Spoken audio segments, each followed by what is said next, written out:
मर जाला मनवा के ममता नीमन निकले न बोली पराई बेटी केहू के आपन न होली। ये चप्पलवा कौन सी रखा?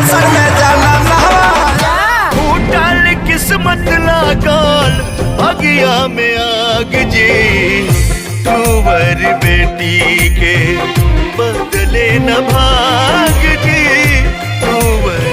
रानी महारानी घर में आ गईनी, जैसन सपनों में सोचले न रहनी होइसने हम पा गईनी, हम पा गईनी।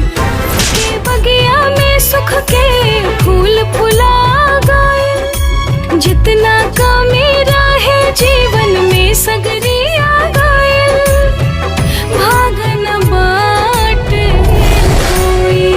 सबको की प्रणाम करतनी। अगर ऐसे भी अच्छा वीडियो चाहिए, असली सॉन्ग चाहिए सुने खातिर, हम ऐसा सॉन्ग एडिटिंग करके डालत तो हम हमारे चैनल के बहुत बहुत प्यार दी और बहुत बहुत धन्यवाद आप लोगों के।